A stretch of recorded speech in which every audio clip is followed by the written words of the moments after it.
welcome. You're with us for a very special conversation as we take a look at India 2030. What's in store? And, we take a look through budget analysis as well. Joining us, a very special guest. We got Vivek Bindra, the founder and CEO of Bada Business. He's a motivational speaker, an inspiration. He's someone who a lot of entrepreneurs look to for guidance. He's broken lots of Guinness records, and I'm sure he'll tell you a lot more about what Bada Business is all about and how you can also really access some learnings through it. But first, Vivek, आपसे पूछते हैं कि 2019 में Prime Minister had laid out about 10 divisions for India 2030. अब आपके क्या suggestions है किस तरीके से इंडिया जाके एक सुपर पावर बन सकता है 2030 तक? What is the growth rate currently looking like? धन्यवाद आबा। फर्स्ट ऑफ ऑल आप एज एन आइडेंटिटी आप एक इंग्लिश स्पीकर हैं और फिर भी आप हिंदी में प्रयास कर रही हैं, उसके लिए धन्यवाद। Our channel is also Hindi channel. As an identity I am a Hindi speaker, तो मैं प्रयास करूंगा कि उत्तर सारे आपको हिंदी में दूं। पहला मैं शुरू करता हूं कि यूएनडीपी के ना एक्चुअली 17 गोल्स हैं। ये महत्वपूर्ण 17 गोल्स हैं। उन 17 गोल्स जो कि भारत को सुपर पावर बनाने में मदद करेंगे, उसमें से 11 में इस समय हम काफ़ी पीछे चल रहे हैं। मैं उदाहरण दे देता हूँ। हंगर है, हेल्थ है, इक्वालिटी ऑफ जेंडर है, सफाई सैनिटाइजेशन है, इसके अलावा इंडस्ट्री इनोवेशन इंफ्रास्ट्रक्चर है, इनइक्वालिटी है। तो अगर इन एरियाज़ में खासतौर से जस्टिस, पीस और strong institution in partnership with these goals, तो ये 11 एरियाज़ हैं जहां हम कमज़ोर चल रहे हैं। मुझे ऐसा लगता है अगर आप ये कह रहे हैं कि भारत को एक सुपर पावर 2030 में देखना चाहते हैं, तो पहला हमें करप्शन खत्म करना होगा। और करप्शन खत्म करने के लिए बड़ा सिंपल तरीका है कि अगर आप जजेस बढ़ा सकें। अभी right now we have about 20 जजेस per 10 lakh people, and if you can take it to 50 जजेस पर 10 लाख पीपल, तो जजमेंट जल्दी आएगा। यूएस में आप देखते हैं कि जजमेंट बहुत जल्दी आता है, 9 महीने में आता है या 9 साल में आता है। जितना जल्दी जजमेंट आएगा उतना आदमी चिंता करेगा अपराध करने से पहले। दूसरा, मुझे लगता है कि स्टेट्स को बड़े स्ट्रॉन्ग पीएनएल की तरह इंसेंटिवाइज करके ड्राइव करना चाहिए, जिससे स्टेट्स अगर अच्छा परफॉर्म करेंगे तो कंट्री अच्छा परफॉर्म करेगा। तीसरा, मुझे लगता है कि जिस देश का शिक्षक यानी कि एजुकेशन सिस्टम व्यवस्था कमज़ोर रहेगी, वहाँ दिक्कत रहेगी। तो अगर हम फैकल्टीज़ को गवर्नमेंट स्कूल के अंदर इंसेंटिवाइज करें उनके बच्चों की परफॉर्मेंस के बेसिस पे, तो रिजल्ट्स बहुत अच्छे आ सकते हैं। कि जितने बच्चे आपकी क्लास में सरकारी स्कूल के अंदर अच्छा परफॉर्म करते हैं, बेसिस हम सरकारी स्कूल के टीचर्स को भी इंसेंटिवाइज कर सकें। टीचर ट्रेनिंग बजट को बढ़ाना चाहिए। मुझे लगता है कि गवर्नमेंट ने को पॉलिसी मेकिंग में इन्वॉल्व होना चाहिए और कॉर्पोरेट को ही खाली बिजनेस करना चाहिए। Railways, airline, oil and gas को प्राइवेटाइज कर रहे हैं, इसको कई लोग बुरा मानते हैं, मेरी नज़र में बहुत अच्छा है। स्कॉलरशिप मुझे लगता है बच्चों के लिए 1 लाख करोड़ का, जिससे मेरिटोक्रेसी को हम आगे बढ़ाएं। इसके अलावा ब्यूरोक्रेट्स कभी कभार थोड़ा स्लो रह जाते हैं, बहुत इंटेलिजेंट होने के बावजूद। अगर उनको स्टिक इन कैरेट मॉडल में, उनका स्टिक तो बहुत मजबूत है, सीएजी भी तंग करता है, सीवीसी भी करता है, सीबीआई भी करता है, इतना ऑडिट होता है, इतना चेक होता है, पर अगर वो कुछ अच्छा करता है ब्यूरोक्रेट, तो उसको कोई कैरेट नहीं है। अगर वो कुछ बड़ा अचीव करेगा तो कुछ तो कोई पूछता नहीं है, कोई तारीफ नहीं होती है, तो उसको कैरेट भी देना है स्टिक के साथ साथ, वो बहुत ज़रूरी है। और फाइनली मैं कहूँगा कि आप लेबर इंटेंसिव बिजनेस में आप आउटकम ड्रिवन इंसेंटिवाइजेशन लेके आते हैं, हेल्थ केयर को अफोर्डेबल बनाते हैं। बेसिकली ये मेरा एक बड़ा फेवरेट सब्जेक्ट है। रेड टेपिज्म को अगर रेड कारपेट कर सकें, अगर आप बिजनेस को इंसेंटिवाइज कर सकें लर्निंग के साथ में, टैक्सेस को थोड़ा रैशनलाइज कर सकें, ये कुछ मेरा फेवरेट सब्जेक्ट है। तो इसलिए मैं ज़्यादा बात भी करता हूँ और काफ़ी ज़्यादा बात करता हूँ। मुझे लगता है कि I will answer more in your next questions. जी, India is producing so many unicorns. हर 9 दिन के करीबन एक नया यूनिकॉर्न शेप ले रहा है। But when we take a look at ease of doing business और ईज ऑफ स्टार्टिंग बिजनेसेस, हम फिर भी बहुत पीछे हैं। ये कैसे सॉल्व हो सकता है? बहुत अच्छा। मैं उत्तर से पहले बता दूं, ना पक्ष ना विपक्ष। I will not actually favour any government, I will only talk about the main principles which are important. Ease of doing business के अंदर हम 63 हैं, आपने ठीक बोला, आउट ऑफ 190 कंट्रीज। लेकिन स्टार्टिंग बिजनेस में यानी कि हम शुरू करने ही नहीं दे रहे हैं अपने बिजनेसेस को भारत के अंदर। आज माइक्रो एंटरप्रेन्योरशिप जो गाँव के अंदर या 1 लाख की पॉपुलेशन के छोटे इलाकों में किया जा सकता था, उसमें हमारी रैंक 136 है। 190 देशों में बहुत पीछे हैं। सिंगल विंडो क्लियरेंस की मुझे लगता है काफ़ी कमी है। रेस्टोरेंट शुरू करने के लिए 45 डॉक्यूमेंट चाहिए आपको, लेकिन गन खरीदना बहुत आसान है हमारे देश में। गन के लिए आपको कम लाइसेंसेस चाहिए होते हैं।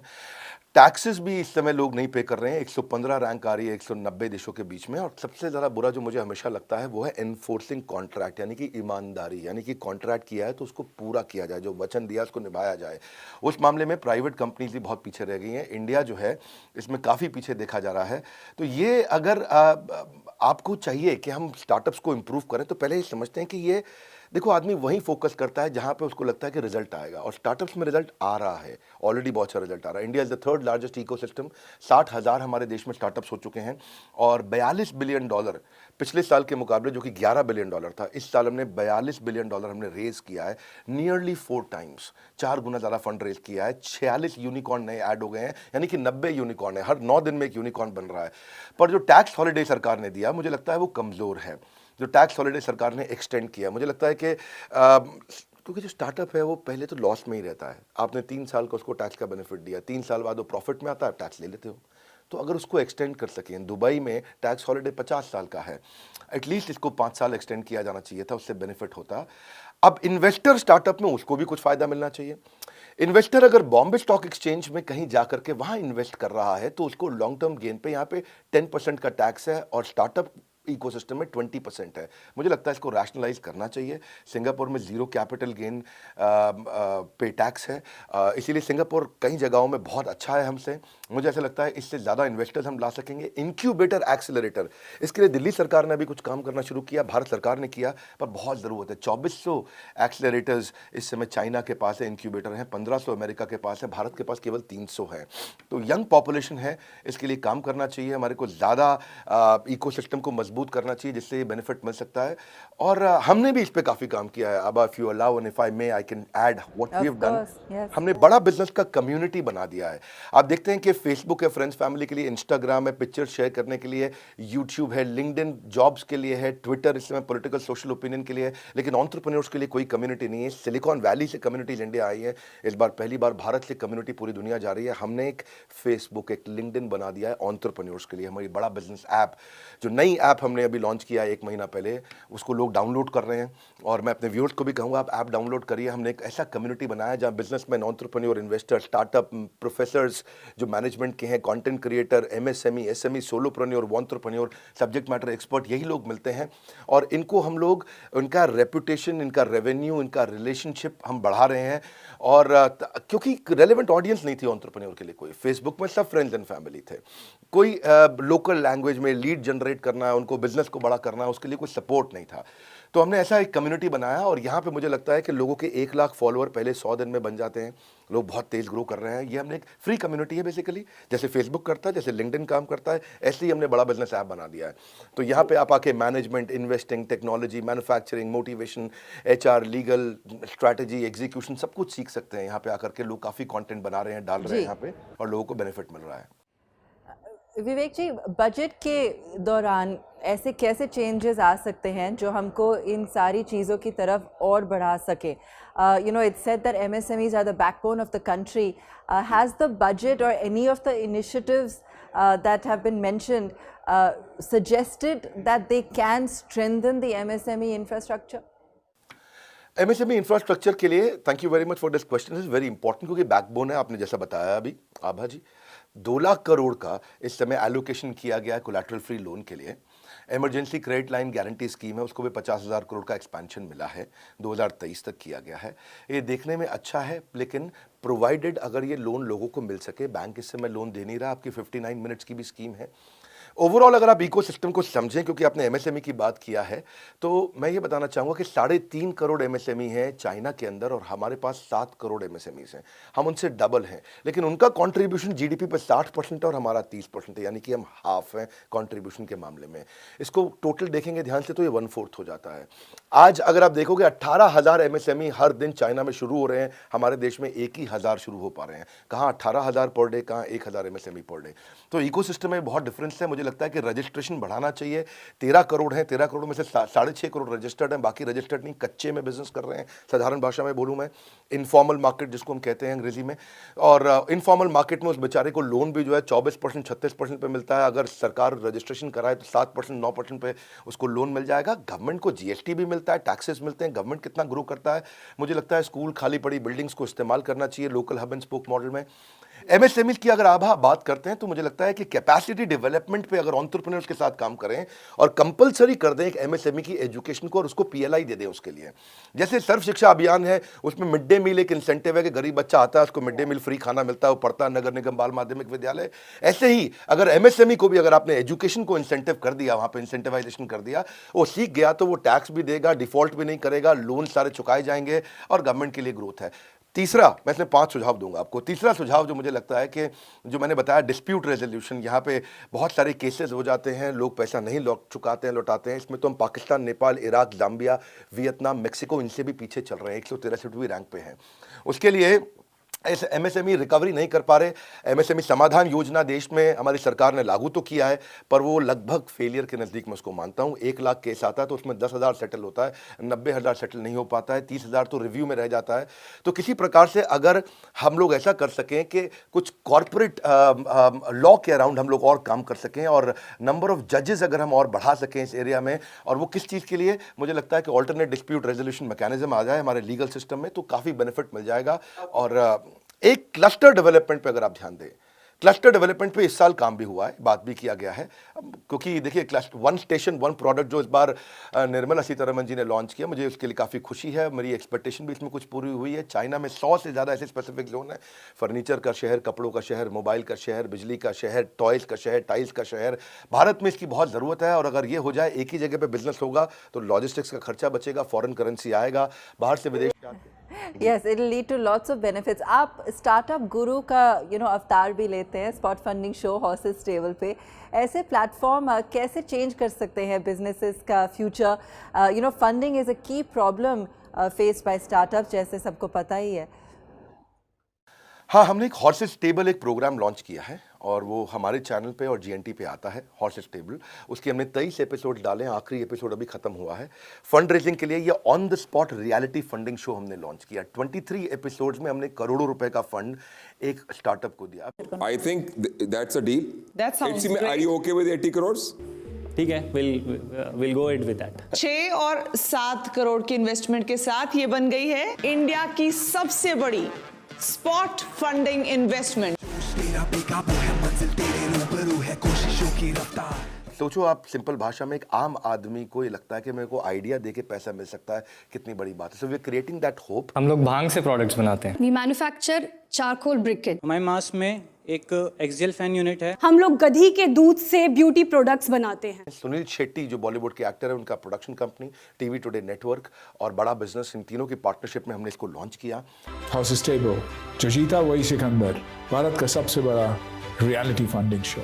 यहाँ पे आपको मेंटर, कोच, एडवाइजर, पैसा, स्टार्टअप गुरु सब मिलते हैं। मेरा रोल एक स्टार्टअप गुरु का है इसमें। मैं आता हूँ एज ए स्टार्टअप गुरु, यहाँ पे आकर के आप क्राई नहीं करेंगे, दोबारा ट्राई करेंगे।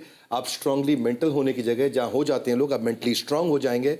आपके लिए होपलेस एंड आपको एंडलेस होप क्रिएट करके देगा। देखिए जो फंडिंग है ना, वो मिल नहीं पा रही है लोगों को। एंजल इन्वेस्टमेंट में मिलने में कितना तकलीफ आ रहा है आज। Lead angel, India angel, Mumbai angel, Chennai angel, बहुत कुछ है, लेकिन 2% लोगों को पैसा मिलता है। इसीलिए हमने इसको चालू किया और इसमें स्मार्ट कैपिटल मिल रहा है। बड़ा बिजनेस आकर के लाइफ टाइम मेंबरशिप देता है, ट्रेनिंग देता है, कोर्सेज देता है स्टार्टअप्स को। आज इन्वेस्टर्स आपके साथ इन्वेस्ट करें या नहीं करें, मैं आपको पर्सनल मेंटरिंग के लिए जरूर इन्वाइट करूंगा। हम आपको अपने प्लेटफॉर्म पे प्रमोट करेंगे ताकि आप अपने स्त्री प्लेटफॉर्म को आगे लेके जाएं और महिलाओं को और एम्पावर करें। मैं आपको हमारे 75 डिफरेंट प्रॉब्लम सॉल्विंग कोर्सेज हैं हमारे, आपको लाइफ टाइम मेंबरशिप के साथ वो अपनी तरफ से कॉम्प्लीमेंट्री ऑफर करना चाहूंगा।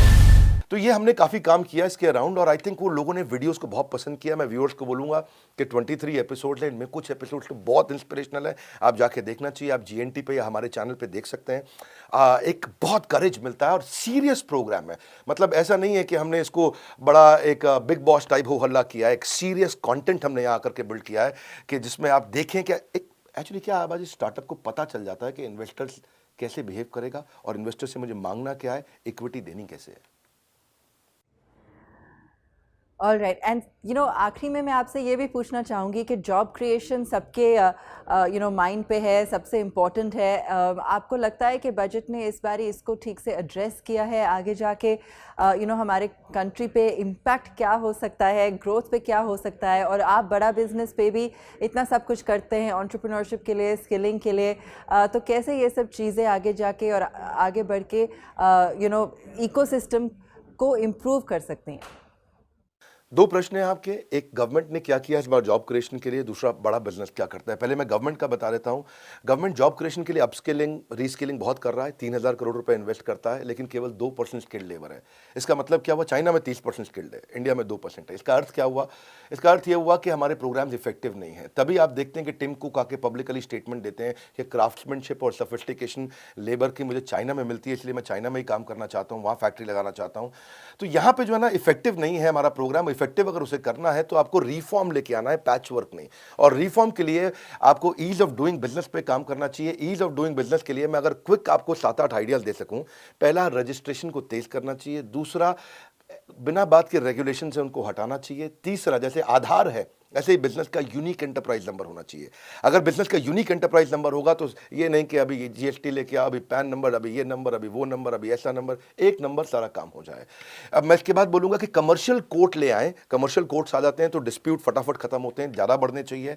कंप्लायंस से सारे के सारे विंडोज़ पे अलग अलग ना जाना पड़े, डिजिटलाइज हो जाए। अब अगर इंस्पेक्टर राज हुआ करता था पहले, हाँ, उसमें क्या है, आपको अगर इंस्पेक्शन भी करना है तो वो भी डिजिटल हो जाए। ऐसा नहीं कि हमारे ऑफिस को इंस्पेक्शन करने आ रहा है। सिंगल विंडो हो जाए कि एक ही जगह जाकर के मेरा बिजनेस चालू हो जाए। ऐसा नहीं कि मुझे 50 जगह जाना पड़े। लोन्स एंड ग्रांट इजी मिल जाए, अपने आप बिजनेस बड़ा होगा। और आपने पूछा हमारा क्या रोल है। देखिए, हम एक प्लेटफॉर्म है जो एंटरप्रेन्योरशिप सिखाते हैं, और इसीलिए हम इसी तरीके के शोज़ भी लेके आए, जो मैंने आपको बताया है कि हॉटलिस्ट टेबल जहाँ फंडिंग मिल रहा है। आज हमारे 100 से ज़्यादा कोर्सेज हैं। आज हमारे 80 बिलियनियर प्रोफेसर्स हैं और 500 सब्जेक्ट मैटर एक्सपर्ट्स मिलकर के पढ़ा रहे हैं, सिखा रहे हैं। 32 मिलियन का सब्सक्राइबर बेस है। सो आज 125 ऑफिस में, लगभग हर शहर में ऑफिस है, छोटे शहर में भी, टियर 2 में, टियर 3 में, टियर 4 में, जिस भी शहर का आप नाम जानते हैं लगभग हमारा वहाँ ऑफिस है आज। और 9 वर्ल्ड रिकॉर्ड्स हमने अभी बनाए, जहाँ पे हज़ारों लाखों करोड़ों लोग आकर के इसका पूरा लाभ उठाते हैं। तो बड़ा बिजनेस अपना काम कर रहा है, लेकिन सरकार से हम और पुश करना चाहेंगे कि इस पर काम किया जाना चाहिए और इसको और बड़ा करना चाहिए। धन्यवाद। Thank you so much, Vivek ji. Thank you so much. Great chatting with you today. Thank you Abha, बहुत बहुत धन्यवाद। Thank you very much.